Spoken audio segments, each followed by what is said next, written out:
Hello everyone, this is Stuff. You're watching Stuff HD, and today I wanted to make a video about the Apple announcements that happened last week.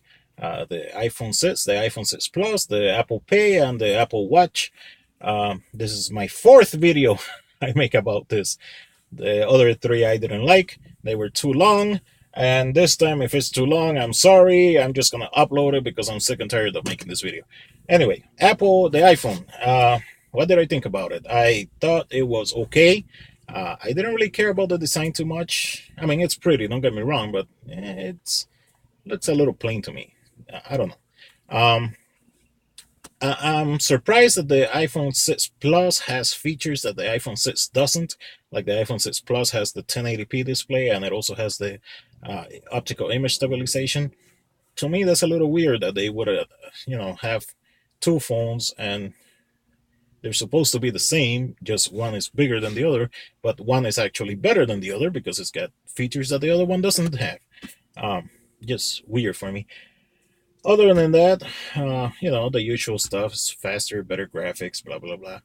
Um, I'm very surprised that they didn't make a regular size iPhone. I mean, they're still selling the iPhone 5S, but a lot of people, they usually say that they don't like bigger phones. They like the iPhone because it's the perfect size for them, and that's okay. If that's true, it's okay.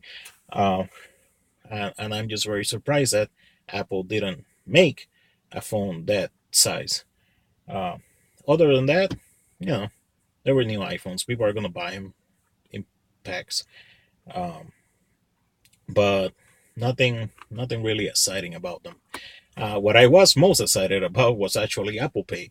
And Apple Pay is the NFC payment so that you can pay at the stores with just your iPhone. And this is definitely not something new for the world. I've been doing it on my Nexus since the Nexus 4. I now have the Nexus 5, and I really enjoy it. But I really enjoy it at the few places that allow me to do it, like McDonald's or Walgreens. Most places don't have that NFC payment thing. So what I really enjoyed is the fact that Apple is doing it right. When Google did it, they just made the capability and then they didn't do anything else. Apple actually went and got a whole bunch of partnerships so that you can actually use the iPhone to pay at a lot of places. So thanks to Apple doing that, I am going to be able to enjoy making the payments also because a lot of more places are going to get the hardware necessary to make these payments. So that's great. Um, so yay Apple for that. Like Blunty was saying, it's not who does it first, it's who does it better. And in this case, I definitely think that Apple did it better because they went farther than just implementing the technology. Um, Now the Apple Watch. First, I'll give props to Apple because they tend to think of things that people don't regularly think of. And in this case, I'm referring to the belts. In watches, we've always had this type of belt where you just take out the pins and then you replace the belt. It's always been like that for since I was a little kid. That's how belts worked. And Apple went ahead and they made a new design where you can just slide the belt into place. It's got a little lock. You press it, you take out the belt, then you put in a new belt and it locks. Um, it's very simple, very easy. I definitely believe that belt is going to be a huge thing for the Apple Watch. Um, there are so many variations of belts, colors, metal ones, plastic ones, I'm sure leather ones.